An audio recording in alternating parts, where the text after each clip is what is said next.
Labvakar! Ir mēneša pēdējā trešdiena, un mēs esam atkal tikušies diskusiju klubā Jaunieši runā. Šodien mēs parunāsim par ļoti interesantu tēmu – jauniešu līdzdalību starptautiskos projektos. Vasara ir bijusi daudziem jauniešiem aizraujoši. Es zinu, ka daudzi pabijuši dažādos starptautiskos projektos. Te pašā laikā ļoti daudz jauniešu neko par to nezina un mums tās iespējas neizmanto. Tad pirms mēs sākam, es aicināšu šīs dienas diskusiju kluba viesus, dalībniekus, pavisam īsi stādīties priekšā, kā jūs sauc, no kurienes jūs esat. Ja gribat vairāk kaut ko pastāstīt, bet īsi. Jā, es esmu Karīna Vītiņa, esmu Latvijas Unijas padomes prezidente. Es esmu Paula un es esmu biedrs organizācijā Klubs Māja. Mani sauc Laina, strādāju jauniešu dienā Bambus. Mani sauc Laura. Es vienkārši interesants. Es esmu Līva. Mēs arī tikai darbojos jauniešu klubā Bambus, bet es arī strādāju televīzijā un visu kaut kur citur darbojos. Man sauc Līga. Nu jā, tad mums pat ir arī tādas spēles, kas vienkārši ir interesants forši. Jo organizācijas, jauniešu organizācijas parasti ir tā vide, kur jaunieši ļoti bieži pirmo reizi sastopas vispār ar starptautiskiem projektiem. Bieži tā arī ir skola, bet tomēr jauniešu organizācijas ir tās aktīvākās. Un tad jau, kad ir vienreiz ar to sastapies cilvēks, tad jau lielākoties tiem jauniešiem tas aiziet pa ķēdīti dažādos starptautiskos projektos piedalīties, ne tikai ārpus Latvijas, arī Latvijā. Kādus jūs starptautiskos projektus zinat? Ja jums saka starptautiskie projekti, ar ko jums tas uzreiz asociējas? Erasmus komēdijas, ko es dzirdējusi, tie studentiem vairāk. Kāpēc? Un ko tie studenti tur dara, tais Erasmus komēdijas? Noteiktu laiku mācās. Integrējās tajā skolā un viss notiek un mācās. Erasmus ietveros augstskolu apmaiņu programmu. Komēdijas gan ir skolām, vidusskolām, pamatskolām, arī apmaiņas programmas. Tu pieminēji kaut ko brīvprātīgo darbu? Jā, ir jau visādas organizācijas, arī man šeit pat Bambusā var atnākt, painteresēties, jo ir visādi daudz projekti, kur tu var pieteikties starptautiskajos un sazināties un pieteikties un doties. Mācīties un uzzināt daudz ko jaunu. Labi, jā, es zinu, ka jauniešu studiju Bambus ļoti aktīvi īsteno dažādas starptautiskos jauniešu projektus, apmaiņas projektus gan Latvijā, gan ārpus Latvijas. Laina arī zina kādu starptautisku projektu veidu, kādu tu zini? Laina jau ir labi. Es dzirdēju, te kāds Bambus, ko tu darīji šajā vasarā? Šovasar es biju Eiropas brīvākajā darbā, Horvātijā uz 2 mēnešiem. Vai tu zini vēl kādus bez pieminētajiem starptautiskas projektu veidus? To pašu pieminēto Erasmus, Komēnijus, vēl ir citādi, bet par viņiem es neko daudz nezinu. Kā pārējām meitenēm? Man pārsvarā arī ir tikai saistība ar Eiropas brīvprātīgo darbu, jo mūsu organizācija ir uzņēmēja organizācija un nosūtītāja organizācija. Jā. Labi. Vēl jau var arī citādāk iesaistīties, teiksim, ja organizācijas realizē kādu projektu, kurā tu var aizbraukt ne tikai kā augstskolas students no augstskolas, bet var aizbraukt kā organizācijas biedrs, tur kaut kādu konkrētu tēmu, jo kaut kādos konkrētos jautājumos tur pieredzes apmaiņā, kā pieņemsim organizācijā, kas strādā ar kaut vai veselības jautājumiem, kā tas notiek tajā un tajā valstī, kaut kādās tādos veidos, vēl var arī mums politiskajā līdzdalībā ir daudz dažādas aktivitātes. Mums var iesaistīties strādā dialogu diskusijās, kas ir Eiropas instruments jaunatviskajā politiskajai līdzdalībai un caur to tā kā arī nokļūt Eiropas konferencēs un kaut tā diezgan lielu līmeņu pasākumus. Es atcerējos vēl vienu. Sarkanajam krustam arī ir tikā starptautiskās mācības, kad gatavo operatīvās vienības. Pati pagājuši piedalījos vienās Lietuvā, tur bija dalībnieki no Latvijas, Lietuvas, Igaunijas un Baltkrievijas. Un tad mums bija 24 stundu mācības. Jā, tad dažādas apmaiņas programmas, brīvprātīgais darbs, konferences, studiju, vizītes, virkni dažādas iespējas, ka tu nevis brauc tādā turismu braucienā, apskatīt slavenākās vietas, bet tu brauc ar kādu mērķi, kaut ko uzzināt, kaut ko dot no sevis, kaut ko saņemt pretī, iepazīties ar cilvēkiem un iespējams darīt pēc tam atkal jaunas citas foršas lietas kopā ar jaunajiem draugiem, kolēģiem un arī kolēģiem uz vietas.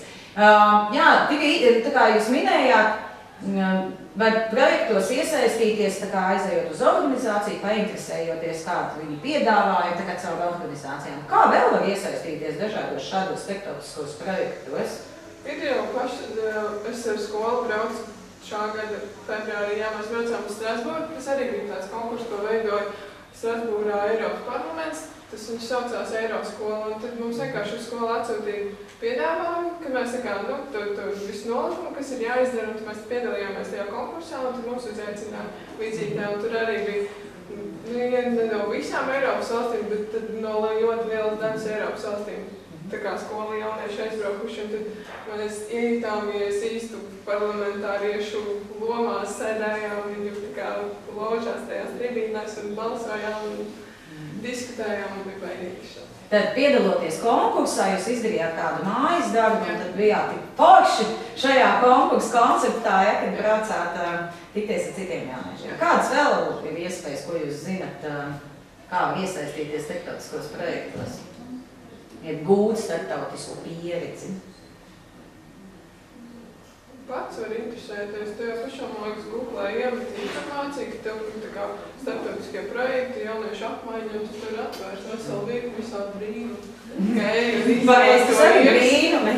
Un tad jaunieci atver šo informāciju, ko to darīt? Pagājuši, kad Eiropas jaunatnes informācijas un atbalsta tīkls veica pētījumu, katru gadu šo pētījumu veic, un 53 jaunieši Eiropas Savienības valstīs atzīst, ka viņi nesaprot informāciju, ko viņi izlasa internetā, ka ir vajadzīgs kāds, kas iztulko, ko tas nozīmē.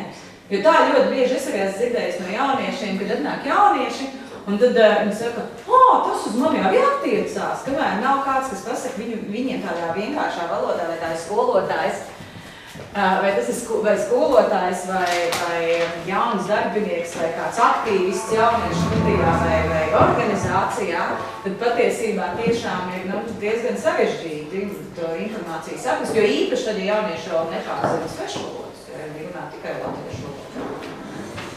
Jā, ir noteikti arī pievienojušies viesi jauni, sveiki, meitenes, kā jūs droši varat ieplūst sarunā.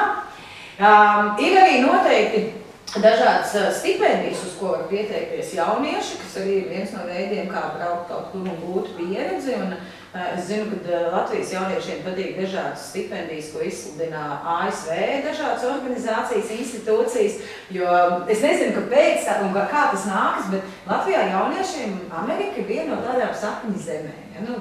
Protams, Eiropas līmenī tie ir dienvidi, ja? Bet Amerika, un tad viņi ļoti pastiprināti skatās šo informāciju, un arī ASV vēstniecība Latvijā ļoti daudz publicē informāciju par dažādiem konkursiem, par pieteikšanās stipendijai. Kas ir vajadzīgs, lai jaunietis saņemtos, atvērtu vai googlē vai kādā konkrētā mājaslapā, nezinu, tur jaunatne.gov.lv vai jaunatnes lietas.lv vai tie pašā Bambus studijas sociālajos tīklos vai virkni citu organizāciju sociālajos tīklos, atvērtu to informāciju, un tad saprast, es gribu gūt starptautisku pieredzi. Kam ir jābūt, kam ir jāpiemīt tam jaunietim, vai kas ir nepieciešams, kādiem apstākļiem, lai tas notiek? Kas tevi motivētu atvērt to informāciju un tagad, hei, jā, es šito gribu, es tagad zinu, ko darīt. Kam jābūt? Kam ir jābūt motivācijai? Tā kā vēlmē, motivācijai un arī ļoti labai reklāmas kampaņai, kas vai arī tā kā, kad apkārtējie cilvēki, kas ir tev apkārt, pastāsta kādu labu pozitīvu pieredzi. Un ka viņi tev ir tāds, jā, es arī tā vēlos. Tā kā kādam ir jāiesāk kaut kas. Kādam tam ir jābūt blakus, jā? Ja tas sākās no tā brīža, kad veidojās tā iekšējā vēlme kaut ko darīt tajā sfērā, tad vēl viens būtisks faktors ir informācijas pieejamība un prasme atrast to informāciju. Jo reizēm tu vari atrast visu kaut ko internetā, un ļoti daudz informācijas ir diezgan nekvalitatīvas. Arī liela nozīme, lai jaunietis atradīs pareizo informāciju, vai viņš noķers to ātri, ka tiešām to gribēs realizēt vai nē. Kam vēl jāpiemīt apstākļiem, kādiem jābūt, lai jaunietis saņemtos un sāktu interesēties par to un reāli fiziski kaut ko darītu? Vēlmē kaut ko darīt. Vēlmē kaut ko darīt. No kurienes tā vēlme rodas? Jaunietis sēž pie datora, sociālajos tīklos, pavada daudz laika, dara neko. Šeit no kaut kādu draugu ietekmes, apkārtējo ietekmes, jo, kā rodas interesi tev kāds kaut ko pastāst, tad es arī varētu tā kā pamēģināt, un tad, vienkārši, lai ieinteresē kādam, tas bišķiņ jāpastāv. Jā, pēc statistikas, ka tie cilvēki, kas mums apkārt, tie, ka mēs visvairāk uzticamies, ka tie ir tie, kas pēc statistikas visvairāk motivē tos jauniešus iesaistīties.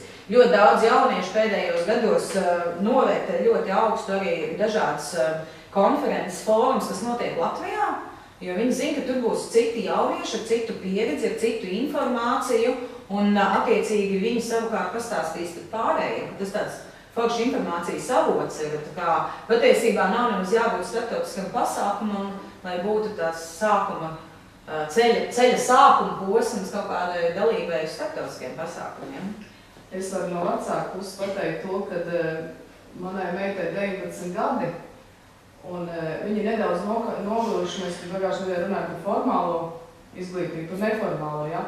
Viņi nedaudz noguruši no tās formālās izglītības, ja? Viņiem tā informācija iet galvā, nevis galvā, bet izglītības sistēma ir tāda, ka viņiem bāž galvā diezgan daudz, ja? Reāli vairāk nespēja, viņi gribētu varbūt kaut ko citu pilnīgi to pašu, ko mēs runājam par to neformālo, ja? Jo viņi ir modernāki, ja?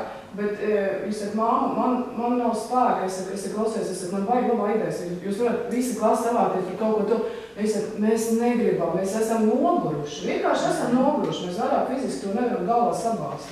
Es domāju, tāpēc arī to, ka, ja būtu tai vidusskolā pirms tā pieeja tieši tai citādai izglītībai, ja? Tieši vidusskolā to vajag sākt, un ne? Tieši 10. 9. klasa, pat ne 10. laikam labāk. Es domāju, ka es pat vēl ātrāk varbūt pamats. Varētu jau sākt ar 5-gadīgiem. Es gan mācījos skolā, tas bija ļoti sen, kad es mācījos skolā. Es tikai labi izskatos, bet es sen mācījos skolā. Jā, protams, mūsu laikos nebija piekļuve un pieeja šādiem starptautiskiem dažādiem projektiem, kur skolas varētu iesaistīties, bet savukārt tas, ko es redzu šobrīd skolās, kur mani jaunieši mācās, kur mani bērni mācās, ka skolas tiešām ļoti aktīvi iesaistās dažādos starptautiskos projektos. Kā ir ar jūsu skolām, ja jūs paskatāties, kur nesen esat mācījušies vai senāk? Jā, es tā neprasīšu. Vai jūsu skolas iesaistās, vai jūsu skolas ir arī tā vide, no kā sāk dalīt šādos starptautiskos projektos? Tā ir skola iesaistās. Mana skola, tas ir skola, kuras iepriekš mācījos, tur Lūksnē? Nē, Ogre. Ogres. Agrāk tā bija Ogres amtniecības vidusskola, tas ir Ogres valsts tehnikas. Un tā bija arī skola, kuras vispār pirmo reizi ir aizbraucis projektu. Tas arī bija pirmā pieredze projektos, un tas bija Komēnijas, un pēc tam Leonardo da Vinci, un pēc tam bija arī Grundrigs, kur bija. Tātad bija, jo sākumā īstenībā tas bija pirmais projekts, kad mums piedāvāja braukt un teica, ka vai jūs gribat braukt uz nometni uz Lietuvu. Pat nekāds projekts uz nometni uz Lietuvu. Tad tie avantūristi, kuri tie trakākie, kad aizbrauc. Tātad tu biji tā avantūristi? Tā bija, jā, es biju tā trakā, kas uzreiz arī aizbrauc. Ok, super. Kā Lāri tevīm ir? Mums bija vienīgais tāds tā kā apmaiņas projekts, bet tā tiešām tādā īstajā nozīmē, ka tu dzīvo tādā auģu ģimenē vai kādā auģu ģimenē.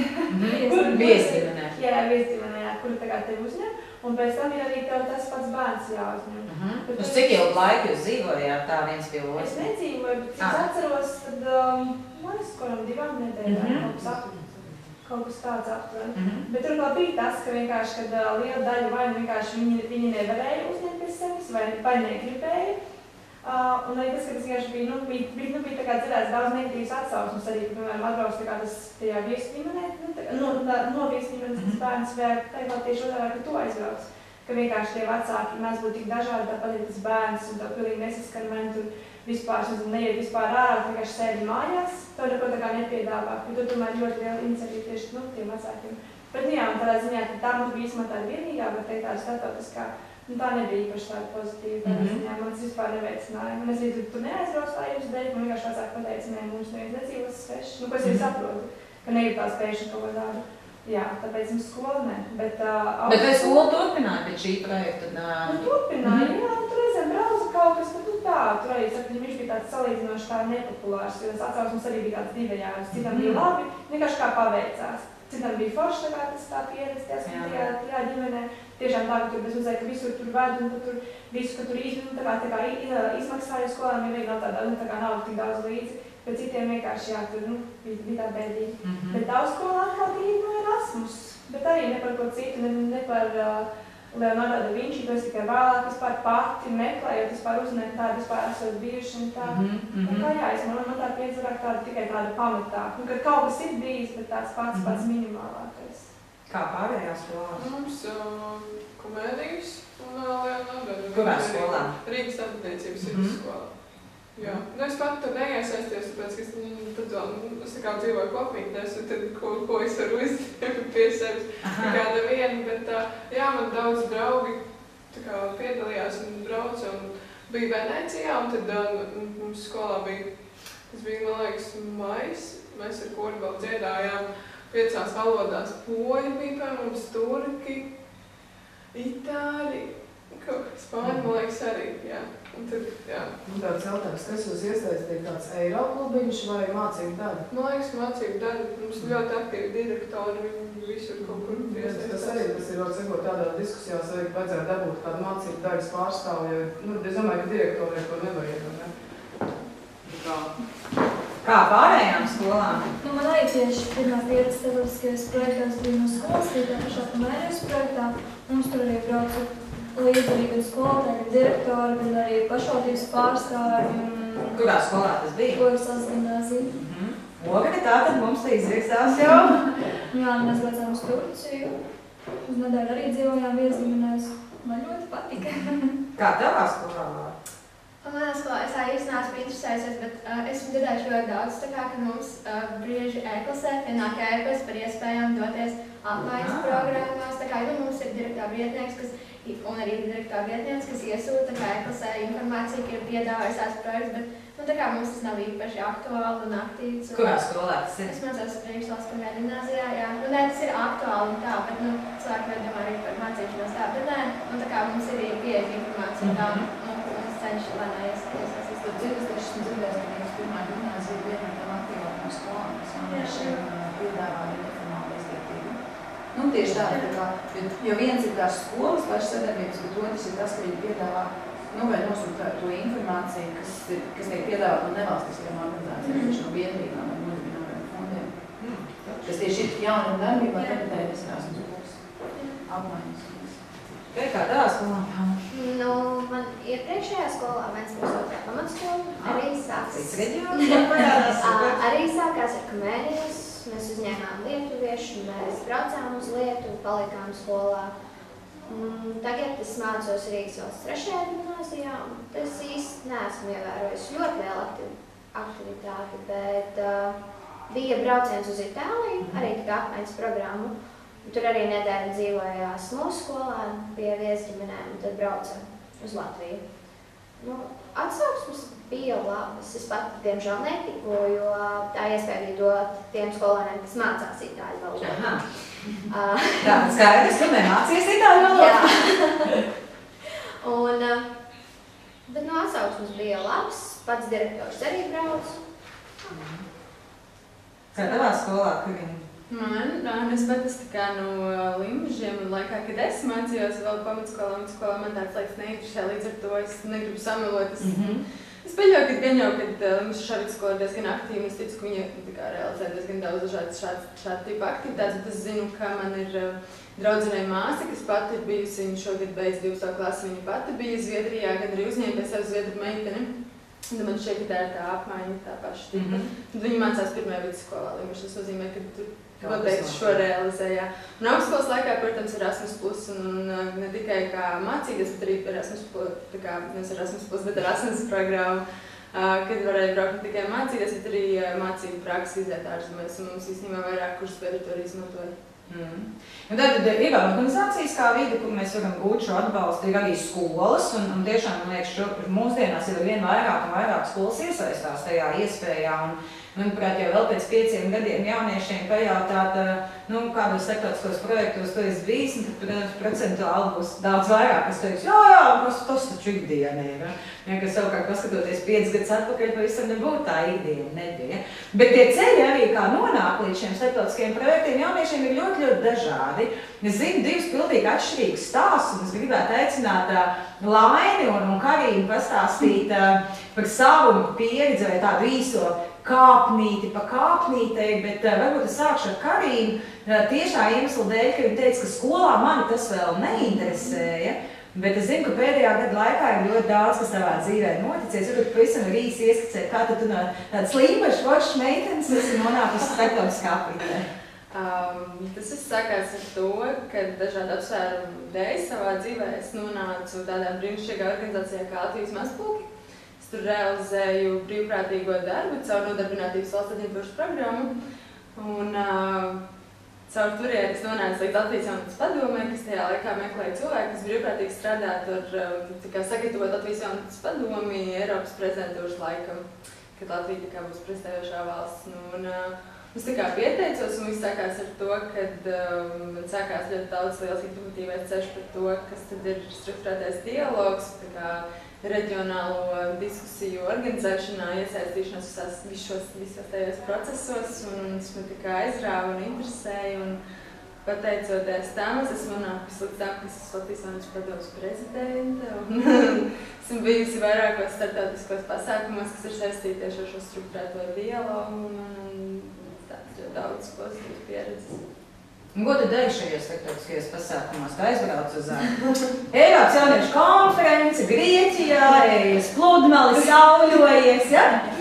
Pludmali mēs tur īsti neredzējām, diemžēl, bet tas ir jaunatnes konferencē, tas ir rezultāts tam, kas notiek tajā Eiropas prezidentūras laikā. Ir šīs prezidējošās trio, kas ir tādi 3 valstis katru gadu, pusgadam, kad es sanāk, pusgadām, bet tas pusotrgadu termiņš, kur katra valsts pusgadu ir prezidējošā valsts. Mums iepriekšējā prezidentūra bija Īrija, Lietuva un Grieķija. Un tagad būs Itālija, Latvija, Luksemburgas. Tas nozīmē to, ka nākošgad no 1. janvāra līdz 30. jūnijam mēs būsim prezidējošā valsts Eiropas Savienības padomē. Un notiks ļoti daudz Eiropas līmeņa pasākumu tieši mūsu valstī. Mēs uzņemsim ļoti daudz dažādus viesus, un tad šī konference, kas notika Grieķijā, tas atpakaļ pie tēmas, bija tā, ka Grieķijas prezidentūras laikā bija tēma par jauniešu uzņēmējdarbību un kultūru. Tad tajā posmā notika daudz konsultāciju Latvijā, kur tiek sagatavoti jautājumi, kur mēs pēc tam devām no kas viņas skaitās Eiropas vadības komiteja prezidējošajos jautājumos, un tad viņi izstrādā veselu jautājumu kopus, kurš grib noskaidrot, kā katrā valstī tās lietas tiek noteikti, kādā līmenī Latvijā ir uzņēmēja. Pavisam vienkārši tās, kā mums notiek uzņēmējdarbība, ko jaunieši par to zina, kā viņi saprot, tad mēs ar šiem jautājumiem pārtulkojot viņus un izstrādāt, padarot viņus jauniešiem draudzīgākus, jo viņi bieži vien ir tādi akadēmiska līmeņi. Pirms 13-gadīgam jaunatnim to jautājumu aizbrauks uz Latgali un uzdos, viņš to skatīs ar lielām acīm un neskatīs, ko no viņi grib. Tad rezultātā no šīm visām sarunām ārā nāk valsts rekomendācijas, kuras tiek sūtītas uz Eiropu, uz šos kur viņas apkopo, un tad tālāk nāk tā jaunatnes konference, kur šīm rekomendācijām strādā un virs tālāk jau viņas Eiropas līmenī, kuras tad jau iet kā Eiropas līmeņa politiskās iniciatīvas, un tad tur sanāk tie, kas viņas skaitās Eiropas komisāri kopā, vai ne, un viņi viņas skata, un skatās kaut kādas lietas, ko viņi var pacelt vai nevar pacelt Eiropas līmenī. Tiesas tās lietas notiek ļoti lēni, un jauniešiem bieži vien ir tā reakcija, ka mēs jau te bijām, bet nekas jau vēl nav noticis, un reizēm ir tā, ka kaut kādas iniciatīvas, kas ir bijušas 5 gadu diskusijās paceļās, viņas tikai tagad vai jau rītdien, par viņām tikai runās. Un tad šī konference bija par to, un tad Grieķijas ļoti maz redzēja. Mēs pašā bijām viesnīcā, kur no rīta līdz vēlam vakaram mums bija ļoti daudz dažādu darba grupu diskusiju, dažādu atvērto bulvāru par tiem jautājumiem, par kuriem mēs runājām. Tas īstenībā ir ļoti nogurdinošs process, un laikā ļoti daudz foršu lietas priekš jauniešiem visā Eiropā. Jā, tad nebūtu nav tā, ka starptautiskie projekti tikai saule, jūra, ballītes, izklaides, izrādās baigs, manais darbs arī. Bet, protams, kaut kāda jau prieka darba tam visam vienmēr ir vajadzīga, un gan jau, ka jums arī bija kāds neformālāks sarunas, ka nebija tikai diskusijas nopietnās, jo, noteikti, ja mēs smagi strādājam, mums arī kaut kā sev jāpasaka paldies par to smago darbu. Grieķijas konferences laikā, tad tā prezidējošā valsts, viņa sagatavo arī kaut kādus kultūra pasākumus, kas ir vakarā, ir arī tas afterpartijas, bet jautājums par to, kā cilvēks to esi, vai tu pēc tam, nezinu, tām 10 stundām, ko tas pavadīs darba grupās un sāks atcilzēties, vēl palēties, bet pieredze rāda, ka parasti pēc tam vēl pēc šiem pasākumiem ir arī afterparty un tur jau arī daudz laikas sociālām diskusijām. Bet šie Eiropas līmeņa pasākumi, tā kā attiecībā uz jauniešiem jaunas politika, viņi ir tādi 2, 3, 4 dienu īstermiņa pasākumi, aizbrauc, smagi strādā, kā dzirdējām. Es sāku domāt, vai man arī gribētos ko tādu darīt. Man es jau daru daudz ko līdzīgi, bet tas ir smags darbs. Bet tas ir viegli, tu tā saņemies uz to īso brīdi, nofokusējies, izdari, atbrauc mājā izgulies. Bet kā laimē, tad ir ilgstoši, katru dienu, vairāk mēnešu garumā ir jāuzsūc viss tā informācija, enerģija un vēl jāatdod no sevis. Kā tu nonāci līdz šādai, kad izvēlēji braukt tām Eiropas brīvprātīgajā darbā? Un tāda doma jau bija diezgan sen, ka tādu zināju, bija ļoti daudz dzirdēt arī stāstu no citiem jauniešiem, kur devušies tur. Un es arī vienkārši ieraudzīju pēdējā brīža piedāvājumu uz brīvprātīgo darbu Horvātijā. Un tad es rakstīju CV motivācijas vēstuli un arī pēc pāris dienām pateicu, ka esmu apstiprināta. Ko tu darīji Horvātijā? Kāds bija tavs projekts, pie kā tu strādāji? Bija projekts pārstas kreativitāte, bet, protams, tur arī bija jāpalīdz ofisa darbos un pasākumu organizēšanā. Bet, teikšu tā, ka nebija ļoti daudz tā darba un varēja būt vairāk, bet tā brīžā nebija ko darīt. Tipiski latviešu strādnieku būtība. Bet tu biji vienīgā? Jā, es biju vienīgā. Bija plānots, ka būs vairāk, bet, diemžēl nebija. Un vai tev šis 2 mēnešu periods iedvesmoja braukt ilgāk par 10 mēnešiem? Protams. Vai tu tā kā skaties vairāk Horvātijas virzienā, vai tu gribētu kādā citā valstī? Kāds ir citur? Jā, pietiek Horvātijas 2 mēneši. Pietiek Horvātija 2 mēneši. Valsts jau nav liela. Visu var paspēt saprast arī 2 mēnešos. Bet kāpēc jaunieši vispār, kāpēc viņiem būtu jāiesaistās? Kas ir tas, ko gūst? Mēs dzirdējām, ka viņi teica ārprās, cik smagi jāstrādā no rīta līdz vakaram. Mājiņa saka, varēja būt darbs vairāk.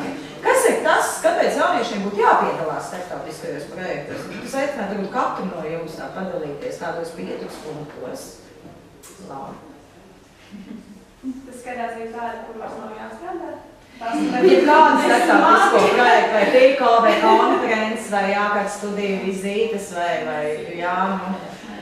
kas kuram ir smags darbs arī īstenībā, vai Eiropas brīvprātīgais darbs, vai jauniešu starptautiskās apmaiņas, tāds, jebkāds no starptautiskajiem projektiem, gan Latvijā, gan arī ārpus. Bet kas būtu tā tie, varbūt, galvenie ieguvumi vai galvenās lietas, kas motivētu jauniešu tā kā domāt par labu un tomēr šo starptautisko pieredzi gūt? Es varu pateikt, ka manā draugu pazīme locā vairāk tas, ka vienkārši tiešām tā smieklīgi jau izklausīsies, ka tiešām ceļot, aizbraukt tiešām uz citu valsti apskatīt.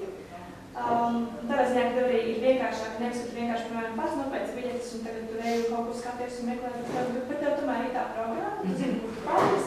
Tas īstenībā ir tā nedaudz tā kā drošāk, nevis, ja tu, piemēram, viens citamā tu brauc. Un, protams, jā, vienkārši kontakti un tā interkulturālā vide. Man liekas, tas ir tas pašākais. Es pat esmu bijis Rūtīga projektā. Mums bija reāla tēma, sieviešu uzņēmēji, mums arī bija no 9 līdz 6 vakarā arī tā kā semināri, lekcijas par to tēmu, viss. Bet man nešķiet, tas tagad smagais darbs bija tāds arī tā kā neformāla izglītība un tā diezgan tā radoša un interesanti. Un protams, jā, zināšanas tāda, tas ir tas, kas jau tā kā arī un tā paliekošāk, neskaitot visu to jautro pusi, bet bija arī daudz tā foršā pusi. Tā kā man liekas, ka tādos projektos īstenībā brauc, tad tiešām tas arī ir tā, ka aizbraukt tiešām redzēt to citu valsts, satikt dažādus cilvēkus un arī vēl uzzināšanas. Līdz ar tēmu, kas tā kā interesanti. Un bija tas, kas mums tik dārgi neprasa, tā kā savus līdzekļus, jā, savus vispār, Rūtīga jau vispār tur bija kolosāli, tad nebija vispār jāies, sava nav vispār jāiegūda, nezinu, personīgās. Suvenīrs, šokolādīti lieka vakarā pirms viena. Paši. Kā tev liekas? Man liekas, ka tas lielākais iegūms, ko jaunieši var iegūt starptautiskajos pasākumos, kas notiek gan šeit, gan arī var izbraukt uz citām valstīm, ir tas multikulturālisms, ka var iepazīt citu valstu kultūru, jo tas, piemēram, jauniešu apmaiņās ir kultūra vakari, kur prezentē dejas un ēdienus un dažādas lietas, bet tā pašā brīdī arī ikdienā vienkārši esot kopā ar tiem cilvēkiem, tas ir tas, tā kultūras iepazīšana. Jo tie jaunieši, un arī ne tikai jaunieši, kas piedalās starptautiskos projektos, viņi jau rāda ne tikai sevi, bet arī savu valsti. Lielākoties jau tas, ko viņi parāda, arī tā arī ir viņa valstī, vai labāk vai sliktāk, bet tā arī ir. Otrs, tas varētu būt valoda, jo starptautiskajos projektos lielākoties runās svešu valodās, nevis savā dzimtajā valodā. Nu, tad tas ir angļu kā pirmais, tad ir arī krievu, tad, iespējams arī spāņu un itāļu, ja tādu zinu, vai franču. Jā, un tad vēl arī tas, piemēram, tā kā manu pieredzi vairāk ir tieši tajās jauniešu apmaiņās un apmācību kursos, kas ir bijusi jaunatnes darbībā programma, tagad, kas sākās šogad arī Erasmus+. Tad tur ir tā, ka, piemēram, aizbrauc uz kādu valsti, piemēram, Itāliju, un tur tu iepazīsti nevis tikai Itāliju un to pilsētu, tā kā, kur tu esi, bet tur tu vari iepazīt vēl 5 vai vēl līdz 10 un 11 valstis, jo tur piedalās jaunieši no vairākām valstīm. Un tas ir tas lielais bonus, arī tie paši kontakti, jo šobrīd, ja es dodos kaut kur, tad es, ierakstu Facebookā vai kāds man grib satikt, tas būs tur, un tad jādara vienmēr kaut kur kāds arī satiekās. Jā, kā jau uzsver, man tiešām liekas, ka viens no tādiem lielajiem plusiem ir tieši tā kontakti.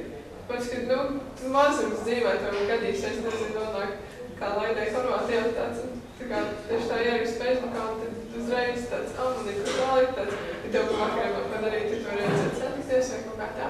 Tad vēl ir pieredze, kas ir ļoti nenovērtēja, ļoti novērtēja. Jā, tas, ko tas iemācījies, un tas, ko tā kā ar savām rokām, nezinu, pats, kā mēs izgājis cauri, to tev neviens neatņems, un tas tā kā salauga ar tevi kopā un paliek ar tevi līdz mūža galam, tā kā jā, pieredze. Un, protams, stereotipu laušana, kaut kādas vēl veidi, ka tu iepazīsti tos cilvēkus, citas tautas, protams, mēs latvieši runājam par, nezinu, par igauniem, ka viņi ir lēti, un tā, bet, kad tu iepazīsti tos cilvēkus, tad tu saproti, viņam tas domāšanas veids. Daudz ir ieglāji. Viņam tas domāšanas klasisko latviešu saka, kad iepazīsti igauņus, bet viņi tiešām ir lēti. Vienkārši tas domāšanas veids par viņiem tā kā pamainās, iepazīst to kultūru, un tad skaidrs tāds, jā, ir citādāk, kā man teica. Kā, kad tu pats izēji cauri, tad ir tāds ērtīgāk, kā saklausīties. Kad būs tā grūti tagad, būs tā kā tādi tīri minējumi. Kas tevi motivētu, pasaki? Jā, kas motivētu? Tas liekas izaicinoši, jāsāk ar to. Un man liekas, ka tiekot pāri kādam šādai lietai, tas tevi motivēs, varbūt uz priekšu vēl tālāk attīstīties, un varbūt arī tie kontakti, kā minējas, viņi vēlāk tev var izpalīdzēt dzīvē, un no cilvēkiem tu noteikti sarunājoties, tu iegūsti vēl papildus informāciju, ko tu vari darīt, un kā tu tālāk sevi tālāk attīstīt. Jā, tā kā, varbūt viņi arī var iedvesmot kaut kādā ziņā. Es domāju, tas arī diezgan svarīgi cilvēku iedvesmot. Vai tev, Laina, vēl kādu papildinājumu ir no tā viss, kas ir iepriekš izskanēja? Ja runa par tieši ilgtermiņa projektiem, tad arī tajā valstī, kurā tas projekts notiek, tad to valsts valodu arī var iemācīties. Vai tev izdevās mazliet horvātu valodu iemācīt? Protams, horvātu valodu viegli. Līdzīgi krievu valodai ļoti. Tas ir tad, ja tu zini krievu. Kas īstenībā pēdējās paudzēs jauniešiem ir liels izaicinājums pat par sevi krievu valodu. Es tieši šodien runājam, kad ir jāveido, tā kā mums ir tas franču valodas apmācības, tad jāveido krievu valodas apmācības. Arī, jā. Jā, jo tā ir lieta, ko, ja vēl no angļu valodas jaunieši ne visi, tā kā labi jūtas un baidās, tad ir krievu valoda, tas vēl lielāks bubols ir, jā. Jā, fakši. Nē, nav tik rāk. Kaut kā saprot. Nē, es saprotu, bet, tā kā, sarunvalodas līmenī, bet, ja ieiet kaut kādos terminos, tad tāds, nē, nebūs. Vai jūs neviens kaut kas ar ko papildināt pie tiem ieguvumiem vai tiem motivējošiem faktoriem, kāpēc būtu jāpiedalās starptautiskos projektos? Es nezinu, cik ļoti tas ir motivējoši, bet es nesen braucu arī ar klubs māju uz European Youth Event, kas notiks Strasbūrā, lielākais jauniešu pasākums, kur no visām valstīm sabrauca un jaunieši diskutēja Eiropas parlamentā. Tas bija ļoti pārsteidzoši, jo esmu pieraduši, ka Eiropas parlamentā noteikti viss tā formāli, bet deputāts ir. Tur bija tik ļoti neformāli tā gaisa, un visi pie zemes aplītī sēž sarunājas, un tas bija ļoti pozitīvi. Bet arī, kas man protams, pieredze, valodas kontakti, bet man arī palika un palīdzēja tas, ka es tagad zinu, kā man sagatavoties ceļojot, kā man braucot, ko man vajadzētu ņemt, ko man nevajadzētu. Desmēs nevajag taisīt autobusā. Jā, nevajag. Tā, un arī pieredze. Jā, tas arī ir ļoti praktiska lieta, kā ātri sagatavoties un praktiski ceļojumā. Jo īpaši tad, kad ir darbs līdz vēlai naktī, un tad nākošajā dienā tev no rīta ir jau jābrauc, un tad arī tas bija tā pieredze. Tad ir diezgan daudz ar sevi pārbaudīt, cik patiesībā mēs varam izturēt arī to slodzi un dažādas vēl 2 naktis autobusā, tikai prombraucot, atpakaļbraucot, vēl 2 naktis autobusā. Tas arī, pieredze arī tādā ziņā to pašu ceļošanu. Jā, es atceros 15 gadus atpakaļ, kad es sāku strādāt ar starptautiskiem projektiem. Es Somu krāmē kādus 2-3 dienas iepriekš, jau sāku likt, jau sāku domāt, ko man vajadzētu nopirkt. Un tajā laikā jau lidot ar lidmašīnu mums likās, wow, protams, mēs braucām diennakti, vairāk kā diennaktis dažādi. Uz Grieķiju vienreiz 3 diennaktis braucām, bija pārsēšanās. Jo tas bija vienīgais pieejamais, un tas pats jau tajā laikā jauniešiem bija ļoti dārgs pārvietošanās veids, un tas tiešām, kas jāņem līdz, kāpēc mēs tiešām zinām, desmais, nevajag autobusā ņemt līdz, labāk uzsapiet gaļu, uzliekat uz maizdesu, ne? Jā, un protams, un tagad, jā, ļoti bieži seju uz kādu sanāksmi vai uz kādu tikšanos, labi, man pēc pusstundas jābrauc uz lidos, man vēl Somi jāsakārt, čau, ja, un tagad jau man tas tāds pusstundas jautājums, džin, visu samet, jo es zinu precīzi, ko man vajag, ja, kas aizņem mazu vietu, kas ir viegls, kas neburzās, ko var vienmēr dabūt no citiem, bet ko noteikti jāpaņems līdzīgi, ja, tāpat arī grupa brauc, ka es vienmēr meitenēm saku, lūdzu vienojieties, maksimums 2 fēnus uz grupu, maksimums, nevajag 5 meitenēm 5 fēnus, nevajag, ja? Jo tas ir nenormāls slēgs, un tās arī tāds ļoti praktiskas lietas, kas tikai no dzīves, tā kā no pieredzes. Un meitenēm tieši tas, kā salikt visu iedzīvu rokas čemudā. Tā ir vesela māksla. Bet, protams, ir arī joprojām mums cilvēki, kas uz 3 dienu pasākumu brauc ar lielo čekinu bagāžu un vēl lielas bagāžu. Lielākoties ir tā, ka manā pieredzē, ka latvieši īstenībā ir tie, kas brauc ar vismazākajiem. Jā, jo bija man vienā projektā bija no Maltas 2 vīrieši, kas liekas vīrietim tiešām rokas bagāžu un visu, jo mūsu puiši tikai rokas bagāžu vai mugursomu brauc. Bet viņiem bija katram milzīgi tāda nemakstila čemodāns, ka mēs jau tur ilgājamies, ka viņiem ir Olga čemodā iepriekšā, kad viņi pārved. Jo viņiem bija 2 čemodāni katram liels un vēl rokas bagāžu, tad viens man liekas bija vēl lielāks. Tikai es nesapratu, ko viņi tur vajag.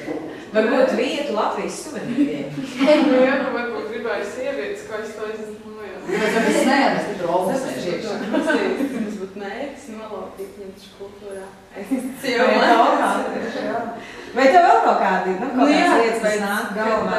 Šodien meitenēm ir tāda savādāka pieredze, bet man ir tā pieredze no tiem 3-4 dienu politiskiem pasākumiem. Un tie tiešām ir nogurdinoši šādā ziņā, ka tu aizbrauc, pirmkārt izskāp ārā no savas komforta zonas un kaut kur brauc, ja tev ir kaut kādi ierobežojumi vēl kaut kas, ko tu ņem un dari, un tu aizbrauc uz turienu. Un tur tev ir 3 dienu laikā no kaut kādām 20-30 rekomendācijām, kas nāk no dažādām valstīm, kopā ar no tā paša citu valstu dalībniekiem ir jāpienāk pie kaut kāda konkrēta kopsaucēja, kurus tu izvēlēs. Tas ir vienas darba grupas ietvaros. Tas nozīmē to, ka no rīta līdz vakaram tajās laikā, kad notiek šī darba grupa, jūs sāk diskutēt un principā strīdaties par to, ko darīt, jo katram, protams, ir savas iniciatīvas, savas intereses, savas backgrounds, vēl kaut kas mums ļoti atšķirīgi no Eiropas gala līdz otram.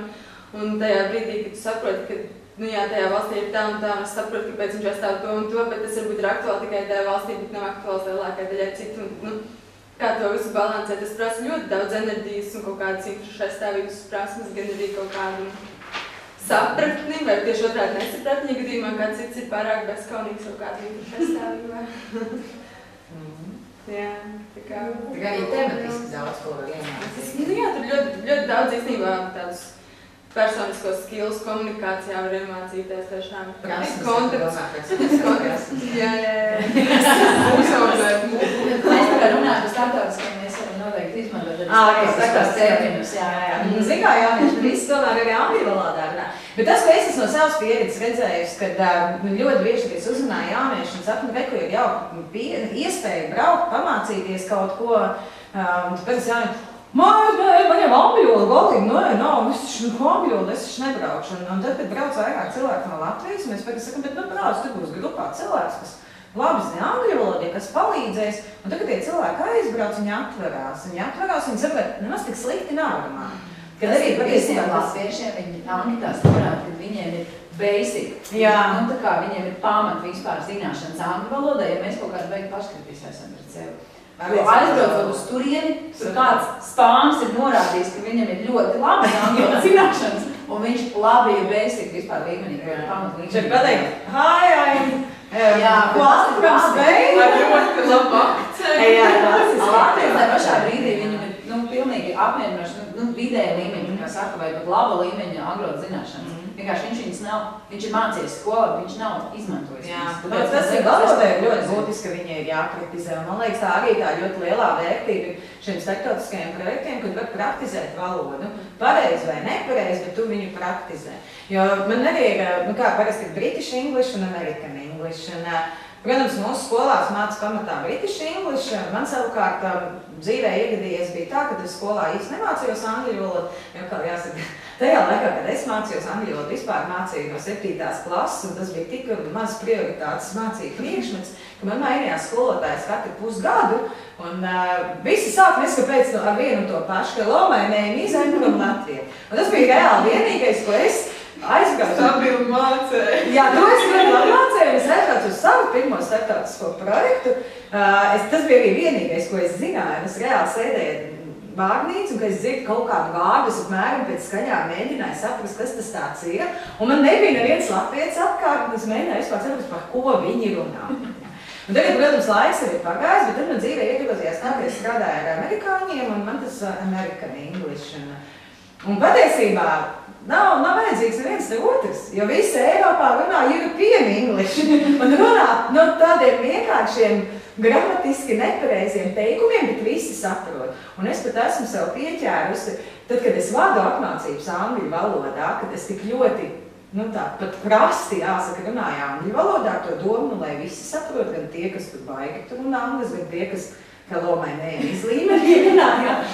Un tad, kad es braucu uz kaut kādām sanāksmēm, teiksim, Briselē, lai notiek kaut kāds starptautisks sanāksmes, pat Latvijā, man ir ļoti jāpiespiež sevi runāt normāli angļu valodā, lai es neizskatītos pēc kaut kāda basic level, bet lai tie cilvēki saprast, kad es kaut ko saprotu par lietām, es kaut ko varu pateikt. Tā pārliekšana, tas ir atkal tas jaunais izaicinājums, ko es pēdējos gados esmu iefiksējis, bet tas arī ļoti uzlabo valodu.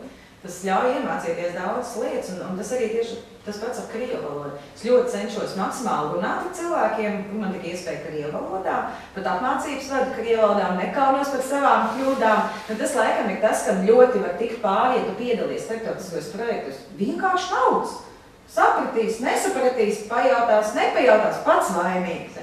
Ir taču rokas. Tas jau arī ļoti daudz ir tā, ka arī tas starptautiskos, tieši jauniešu projektos neviens par nevienu nesmējās. Ja kaut ko nepareiz pasaka, viņš var palabot, tu zinās nākošais. Jo man, piemēram, angļu, es zinu ļoti labi, kas ir kas, bet man he and she ik pa laikam vienkārši. Es zinu, ka es runāju par sievieti, bet es neskapēc pasaku to he. Man tas ir tāpat kā kitchen un chicken. Jā, man cik jābija vienreiz, chicken un kitchen. Jo tas vienkārši nedomāja, tas automātiski pasaka, bet es tikai labo, es sapratu visu. Jā, un tas, man liekas, tiešām tie starptautiskajos procesos ir jau tā vide tik ļoti atvērta, un tas, man liekas, varētu būt tas, ko savukārt tie dalībnieki var arī nodot tālāk un iedrošināt, pamēģini. Pēdējā laikā ļoti daudz ik pa laikam notiek diskusijas, jo īpaši starp vecākiem un organizāciju pārstāvjiem, kāpēc manam bērnam būtu jābrauc, kāpēc man būtu jāmeklē viņam tagad kabatas nauda, vai tu varbūt kādreiz ir kādas izmaksas, kāpēc būtu jāsaksās izmaksas, kāpēc viņam būtu skola jākavē. Un tad ļoti bieži nāk dažādi pretargumenti, cik patiesībā tā nauda, ko mēs ieguldam vienā projektā, ir vērta ilgtermiņā. Vai jums pašiem ir bijuši tādas situācijas, kad māma saka, vai tētis, tu nekur nebrauks, es tā naudu netošu, vispār skolu nav jākavē? Jo tie ir klasiski argumenti, ko vecāki izmanto, lai nelaistu bērnus. Man nekad tā nav bijis, un dažreiz pasaka, šoreiz nav tam nauda. Un ko tu dari tad, ja vecāki pasaka, šoreiz tad nav nauda? Mācies pie lomas. Nē, tad jau samierinās. Ja būs arī citas iespējas. Kā tu zini, ka būs citas iespējas? Tu zini, kā tu zini? Viņai ir sajūta. Nē, tāpēc tās iespējas tiešām ir ļoti daudz. Ja tu neaizbrauc uz vienu, tad ir iespējas, tu neaizbrauc uz citu. Man bija situācija tad, kad es pagājuši, kad koordinēju, tieši meklēju jauniešus, kuri piedalītos starptautiskajos projektos, tad es saskāros, tiešām es biju ļoti, ļoti pārsteigta. Pie tam, kas iepriekš strādāju tādā, drošā vietā, tā kā augsta līmeņa, un tā, ka man varēja uzticēties, un es runāju ar vecākiem, un arī viena meitene, viņa pati ļoti, ļoti gribēja braukt. Viņai māma ar tēti nelaidīja, un viņa teica, nē, jo viņa nezina, kas tas tāds ir, kas ir tas projekts, ko viņi tur darīs, kā viņi savu bērnu pie tām zinām, viņa bija nepilngadīga, viņai bija 17, kā viņi aizsūtīs, viņi tur var pārdot un vēl kaut kā. Vispār viņi nesprata, tiešām viņi nesprata, kas tas tāds ir. Ļoti daudz vecāku, īpaši no reģioniem, viņi ir jāizglīto. Jo es viņai saku, ka šeit ir mans darba numurs, kas tā kā parādās arī visās publikās, ka man var uzticēties. Saka, šeit mans darbs, šeit mans privātais, lai viņi man uzzvana, vai satiekamies, es viņai paskaidrošu, kas tas ir, kas tur notiek, parādīšu piemērus, ko tur dara, bet, laikam, tās attiecības ģimenē, laikam, bija tādas vecākiem bija taisnība, tad, viņi nekur neaizbrauc. Kaut gan tajā pašā brīdī ir vecāki, kur meitenei 15 gadi, viņa vienas dienas laikā ir uzrakstījis pilnvaru, lai tikai viņu apstiprinātu dalībēs no projektu. Beigās viņa tomēr neaizbrauc, jo tur bija 8 tie gadi. Bet pēc tam viņai vecāki, viņi saprot to, ko tas dod viņai bērnu ilgtermiņā, jo tagad nedaudz pamainījušies tie noteikumi, bet iepriekš bija 70% no ceļa izmaksām apmaksā atpakaļ. Un tas sanāk, ka vecākiem ir jānesas tikai tie 30%. Tā pašā brīdī, ja viņi gribētu vienkārši tāpatās to bērnu nesot kaut kādā pašā ceļojumā, tad tur tās izmaksas ir nenormāli. Bet šajā gadījumā viņš ne tikai ierauga citu valsts, viņš ne tikai ceļot, viņš arī kaut ko iemācās. Viņš ir cilvēkiem kopā, saorganizētiem, nevis kaut kādiem random. Bet tas noteikti, ar to ir jāreikinās arī organizācijām, kad joprojām ir vēl tās paudzes vecāki, kas neko nezina par šādām lietām, ka viņiem jāstrādā. Es viņiem pēc gadiem 10, 15, 20 jau būs pavisam vienkārši, ka jūs būsiet māmas, tad jums nebūs jāskaidro, kāpēc jūs bērnam jābrauc kaut kur uz. Tam bērnam ir jāskaidro, kāpēc tev ir jābrauc tur tagad. Vecāki skaidros bērnam. Es negribu, bet mamma teiks, Jā, bet man liekas, tas tā ļoti loģiski būs, jo tie vecāki jau būs tā paudze izdzīvojuši to, viņi jau sapratīs, kas tas ir, un viņi motivēs tos bērnus. Bildīgs ir mankas. Jā, jāpiesakās. Super, pēc Labi, brauks uz 6 mēneši uz Horvātiju. Jā, Nē, zini, kā nedrīkst aizmirst arī to faktoru, kad vecāki ir vecāki un tie ir viņu bērni, un nav tā, ka 100% nekas nevar notikt. Protams, bet arī ejot pa ielu ideālē savā ciemā, tad būsim reāli, Bet tur tādā lieta, ka tie, kas ir pilngadīgi, tur jau ir jāsaprot, ka tas ir pilngadība jau, bet tie, kas nepilngadīgi, tur vienmēr brauc līdzi tādi, kuriem ir tā pilngadība, un ir parasti arī tie grupu līderi, kas tad ir atbildīgi par to bērnu. Mums ir jau pieredze, parasti jau nepilngadīgiem īsti jau neliek klāt šādus tādus cilvēkus. Jo, kas ir kā, kas teiciens, ja tev būs lemts sadegt, tu nenoslīgsi, ja? Tad tā, protams, tie riski momenti arī ir ikdienā, vai ne? Bet tu Laim teici, pirmīt tā forši, es zinu, būs citas iespējas. Kur jūs meklējat informāciju, kur jūs uzzināt vispār, kur tā ikdienas jaunietis vispār var iegūt informāciju par tām iespējām? Ļoti daudz internetā. Vai atnāk pie līgas ir visi? Jānāk uz jauniešu studiju bāmas pie līgas ir viens variants, kur internetā mēs varam meklēt. Es ļoti daudz Facebookā tādām organizācijām piesakoju, un tur ļoti daudz ir. Jauniešu organizāciju lapām sekot līdz kā variants, kur vēl var skatīties. Jānis Vegots kā programma aģentūras mājaslapā, Jaunatni vēl. Un īstenībā ir tā, ka pat es ieteiktu, tādas, kas ir vietēji, īstenībā arī uz ārzemēm, kas ir skatīties oficiālās mājaslapās, kā viens ir aģentūras mājaslapā, ir arī skolas ļoti daudz, arī te paši, klasē, kad atsūta, jo tāpēc, ka tur šī informācija arī organizācijas, ko liek iekšā, organizācijām tās organizācijas, kur tu brauc, ir partneri, un ja viņi nav labi partneri, tad viņi pēc tam vairs nesadarbosies, vai arī viņi jau nesadarbosies. Tāpēc, ka ir arī tas riska moments, kad ieliek iekšā Jānis, tu piedāvā, tu tagad praksti tur Grieķijā visu, un tu aizbrauc, un tev ņem izpacīt kādu. Tagad Grieķijā nebija, diezgan reāli. Jā, tu tā lieta, kad ir tie riska momenti, kas tiešām ir, kur jābūt satraukumam, jo, kā iepriekš ir stāstīts arī par visām šīm darba iespējām ārzemēs, un tu aizbrauc, un tur vispār pavisam cita situācija priekšā ir. Tāpēc labāk jāskatīties tagad. Tu jau vari paskatīties, kāds ir tā organizācija, kādas ir atsauksmes, kas ir. Ja kurā gadījumā starptautiskie projekti tiek īstenoti partnerībā, kas tiek zem kādām aģentūrām, valsts aģentūrām administrēta, un līdz ar to arī ir izsakojums, kas, ka tā ir tiešām tā vieta, tas nav turismu brauciens uz nezinu kuriem, bet tas tiešām ir strukturēta programma, kas arī varētu būt viens no argumentiem, lai iedrošinātu gan jauniešu, gan vecākus, kad bet tas viss ir saplānots, to visu sistēmu zina, kā ar viņu strādāt un tā tālāk. Jaunatnes Liecavē, manuprāt, arī pa laikam parādās, un tad es zinu, virkni dažādu reģionālo organizāciju vai NVO centru mājaslapās ļoti daudz informācijas parādās, kur vienkārši pierakstīties jaunumu saņemšanai vai kā Facebookā jālaiko ir, vai tu varētu sekot līdzi. Plecārās, lai sekot, jā, tas tieši. Sekot. Lapai sekot vai? Kā sekot lapā? Podziņu sekot. Viņi saucās sekot? Jā, follow.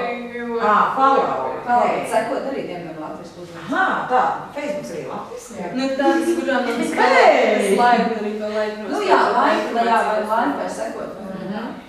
Twitterī parādās pa laikam informācija, dažādi arī seko līdzi dažādi. Vienkārši tā teikt, ieguglējot arī var atrast informāciju. Jaunieši ja zin, ko googlēt, ja? Jaunieši starptautiskie projekti. Jā, viss. Bet šitiem aslēgām ir daudz var uzzināt. Latvijā ir ļoti daudz nevalstiskās organizācijas, kas piedāvā dažādas iespējas. Jā, un nemitīgi, ka Laimtais tiešām būs nākamā iespēja. Nemitīgi tās iespējas, jo tie projekti ir ļoti daudz un dažādi. Labi, mēs ar visu beigi forši piedalāmies, visu kaut kur braukājam, visu kaut kur, un manuprāt, loģiski vienā brīdī cilvēks ir izaugt līdz tam līmenim, ka viņš pats sāk organizēt kādus starptautiskus projektus. Vai zinu, līgai, piemēram, tā pieredze jau nav jau vairs tikai dalībnieku līmenis, bet ir organizātoru līmenis. Kas ir nepieciešams, lai jaunietis atnāktu un teiktu, es gribu jauniešu projektu organizēt, es negribu būt vienkārši kā pasīvs no malas skatītājs dalībnieks, bet es gribu būt tas, kas pasaka, ko mēs šodien darīsim. Ar to jau ir nepietiek gribēšana, ir jāsaka kaut ko darīt. Es gribu kādu labu laiku jau rakstīt to projektu. Tu gribi kaut ko darīt? Tātad pirmais ir, lai varētu organizēt starptautisku pasākumu, ir jāapsēžas un jāsāk kaut ko likt uz papīra, kaut kāda informācija. Kas vēl nepieciešams ir, lai... Zināšanas par ko likt? Ideja, tā ir ideja, ko liek uz papīra. Kāds vēl zināšanas nepieciešams, lai varētu īstenot starptautisku projektu? Par programmu, kurā sniegs un iekšā. Kur mēs varētu finansējumu dabūt. Par šīm lietām ir jāzina. Bambusam kaut kad apmācības sāks par šo tēmu.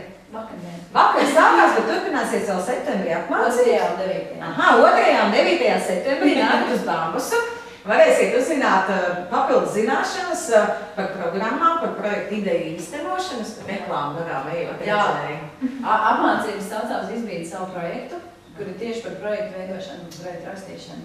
Kur arī par dažādām iespējām, kas ir gan sākot no maziem projektiem, kas ir iniciatīvas, pār līdz pat arī Erasmus+, kas ir starptautiskās jauniešu apmaiņas.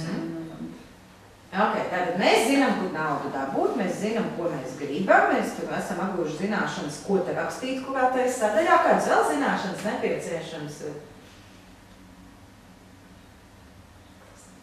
Mums pirms vērtas. Īstenībā, pat varbūt tas zināšanas vajadzīgs arī tas atbalsts. Tāpēc, ja tas projekts tiek rakstīts pirmo reizi, tad ir vajadzīgs atbalsts no kāda, kas to ir darījis. Cilvēks cits pieredzi. Jā, kas var padalīties ar to, ka, jo viens ir, piemēram, starptautiskos projektus rakstot, Erasmus+ ir aģentūra, kur vienmēr var zvanīt, vienmēr var griezties ar jautājumiem, viņi arī pamācības. Pie organizācijām griezties. Jā. Ir arī apmācības, kas ir, labi, šis ir pa viens projekta apmācības, bet arī aģentūrai ir apmācības, un arī citām organizācijām arī ir apmācības, bet arī vienkārši var nākt un teikt, es gribu uzrakstīt, piemēram, nākt pie manis un teikt, es gribu uzrakstīt projektu, man ir ideja, kā es to izdarīju. Viņa man jau nāk jau. Tātad izjādās, tu esi tā, kas bremzē tagad visu, jo viņa sākas darīt, viņa es gribu uzrakstīt uzrakstīt projektu. Bet viss. Jā, Viņa gaida no tevis atbalstu. Ne, tā vajag teikt, sēdi tagad, es sēdēšu blakus un tu sāc rakstīt. Jo arī organizācijas, kas ir rakstījuši, viņiem ir tā informācija, tad, jo tiešām lielajos projektos ir diezgan svarīgi, ko tu katrā raksti un kas tev ir obligāti jābūt ierakstītam, jo tas jau nav ierakstīts tā kā, te pieteikuma. Anketā, te veidlapā nav, tur tev jāraksta tās. Uzrakstīts par to un to, bet īstenībā trapšē tas, ka tieši šajā ailētā vajag to ierakstīt vai kādā. Un tie ir tādi sīkumi, ko pēc tam jau, ja tā pamata ideja jau ir uzrakstīta, tie ir tie sīkumi, kas ir izlabojumi, lai tas projekts tiktu apstiprināts. Jā, bet tas cilvēks, to, ko tu minēji Latvijā, tas tiešām ir ļoti vajadzīgs. Es arī zinu no savas pieredzes, man ir 15, 16 gadīgi jaunieši, kas no savu vienkārši izsapņojuši ideju, solīt pa solītim ar atbalstu personu, viņi ir tikuši līdz tam, ka viņi ir izdarījuši. Tad tur daļa bija, kas pateica nekad vairāk, daļa pateica vairāk. Jā, un tas arī ar to ir jāreitinās. Ja tu arī lāktais, tu bija labas atsauksmes, tas sliktas, ka arī jau tie projekti var būt ļoti dažādi. Man liekas, arī tas ir viens, kas ietekmē no, vai mēs braucam tālāk kaut kur un ejam un darām. Kas ir vajadzīgs, lai ir cilvēki, kuriem tas ir, tā kā teikt, asinīs, un ir citi, kuriem tas pilnīgi un galīgi nedara. Bet ir cilvēki, kuriem to var uztrenēt, tic man. Jā, to var uztrenēt. Ja ir atbalsts personu, tad var uztrenēt. Labi, kas vēl ir vajadzīgs? Nepietiek ar tikai ar to projektu ideju uzrakstīt, pēc tam būs arī realizēt, līdz ar to tur vajag atbildības sajūtu noteikti par tiem plānotajiem darbiem, ir tā ir cilvēku apmaiņa par cilvēkus, laika menedžmentu, kaut kādas atskaitīšanās vispārējais, atkarībā no tā projekta formas, bet ir arī tāds ļoti praktiskas lietas, kur tu to cilvēku liksi, ko viņš darīs un tādā garā. Jā, tas ir tas nākošais līmenis, jau, ja projekts ir apstiprināts, jā, tad tieši bet man liekas, ir jābūt arī skaidram pirms jā, par to jādomā. Man liekas, šajā gadījumā ir ļoti būtiski, ka tu neesi viens, kad ir apkārt cilvēki, kam tu vari pazvanīt, pateikt, aizved, atved, izdarīt, noliec, atnes, paņem un tā tālāk, jo vienam, man liekas, tas ir ļoti, ļoti nereāli būt visur vienlaicīgi. Es pati no savas pieredzes zinu, ka es esmu bijusi pasākumos, 10 cilvēkiem un arī 1500, un es zinu, ko nozīmē organizēt tās visas lietas, ja tev nav apkārt labie gariņi, tā kā es vienmēr saku, tās tavas labās un kreisās rokas, tad ir baigi nereāli. Tāpēc mans ieteikums ir raksta pirmo projektu, uzrakstīt tādu mazo tādu vietējo to iniciatīvu vai kādu citu, tad ir jau tiešām ir tā pieredze, jo tā forma varbūt ir vienkāršāka, bet ir apmēram sapratni, kas ir pieredze tieši organizēšanā un pēc tam arī tie atskaišu sniegšanā. Jo arī maziem projektiem tev ir tās atskaitas, kas ir viens tā kā teikt, organizēšana ir grūta, bet organizējot, tu jau domā par atskaitēm, tāpēc viņi arī ir tik grūti. Jo, ja varētu darīt pa savam prātam, pēc tam tev nebūtu pēc tam kādam jāatskaitās, tas noteikti būtu daudz vienkāršāk. Jā. Bet, ja tev ir pēc tam tās atskaitas jāsniedz, tad tas ir. Bet vēl arī noteikti ir iespēja, nākt uz tādu, piemēram, jauniešu studiju Bambus, iesaistīties jau esošos projektu organizēšanā. Tāpat tās arī, zinu, Latvijas jaunatnes padomē brīvprātīgo darbu, brīvprātīgo grupa, kur ir piedalīsies veselu gadu dažādu starptautisku projektu organizēšanā, kas ir brīnišķīgi iespēja iegūt pieredzi, saprast, kāds tad ir tas virtuve, ar ko ir jārēķinās. Es zinu, ka mēs arī šobrīd vairākas organizācijas esam pilonējuši par ideju, kad īstenībā būtu baigi forši apmācības liela mēroga pasākumu organizēšanu, kad tiešām jauniešiem dod iespēju saprast, ko nozīmē, ja tev ir jāuzņem 100 vai 200 vai 1000 jaunieši, kad 10, 20 tas ir tāds sākumam noteikti ļoti izaicinājums liels, bet tas ir tāds mazais līmenis, bet kad ir lielie pasākumi, mums ar vien erudītāki jaunieši Latvijā rodas, un tad, manuprāt, cik tad vēl ilgi taisīt jaunieši apmērs 20 cilvēkiem, tad jāties ir lielie festivāli, kādi gudri un tādi saturīgi, kad tās arī tādas prasmes ir. Es sapratu, ka ir jaunieši, kas uz ārzemēm brauc mācīties augstskolā lielu pasākumu organizēšanai, ne? Ir arī tādi jaunieši, jā? Lūk, tad niša jauniešu organizācijām Latvijā, lai mūsu jaunatni nebraukt uz ārzemēm, mācīties šīs lietas, varam piedāvāt Latvijā šādu produktu un aicināt ārzemju studentus pie mums. Kāpēc? Kāpēc mēs nevarētu būt super? Mums ir ļoti daudz liela pasākumu organizēšana. Eksperts var piesaistīt arī dziesmu svētku organizators. Jā. Tu līdās, tā kā nāk prezidentūra, tur tiešām būs iespēja starptautiskiem projektiem, kontaktu dibināšanai, valodai, ko jūs vēl minējāt, te iedvesmas stāstiem. Tur būs pusgads, bet patiesībā vairāk kā pusgads jau šogad otrajā rudens pusē jau sāks lielie pasākumi. Viss Rīga muģēs un čuvēs no ārzemes, no starptautiskās vidas. Nevajag būt tieši tā kā tajā projektā iesaistītam, jo tā kā tagad bija tā kora olimpiāde, ļoti daudzi jaunieši, pat ne tikai jaunieši, iesaisties ar to, ka viņi palīdzēja tam cilvēkam, kurš nezināja, kur transporta viņam bija jādodās tagad uz to savu vietu. Viņš palīdzēja, neesot tieši iesaistīts, bet arī vienkārši uz ielas viņš palīdzēja. Viņš arī iesaistījās starptautiskajā projektā. Jā. Viņš deva savu pienes un patiesībā, jā. Pauči, es domāju, ka par starptautiskiem projektiem vēl var runāt, un tā ir tāda nekad nebeidzamā tēma. Diemžēl laiks ir nepiedodams, un mums tā kā pavisam lēnām diskusija jau iet uz noslēgumu. Varbūt tad es aicinātu pirms paša noslēguma un oficiāli aicinājumu iesaistīties nākamajās diskusijās un dažādos pasākumos. Varbūt tad vēl kādas pieturzīmes vai tādu ceļamaizi jauniešiem, kuri, kā Laura, tikai domā par iesaistīšanos starptautiskos pasākumos, bet tāda cilvēka kā Laura nav jau viens, tikai ļoti daudz tādu jauniešu, varbūt tādu ceļamaizi, tādu vēlējumu, aicinājumu. Kā man tas aicinājums tieši jauniešiem būtu, tā kā ir tā vēl... Savi kamerā, lai viņi tā redz. Mans tas aicinājums tiem jauniešiem ir tā kā, lai viņi negaida, ka kāds cits viņus nāks un aicinās, bet ja viņiem ir tā vēlme, tad lai viņš viņu arī tā kā tiešām ir un viņi tāda degošs, lai viņš viņu arī realizē, jo savādāk jau savādāk tu neko neizdarīsi, jo tas ir milzīgas prasmes pieredzes spēja, ko tu gūsti tajā laikā, kad tu iesaisties starptautiskā projektā. Jāiet uz jauniešu organizācijām. Viennozīmīgi. Super. Sāla?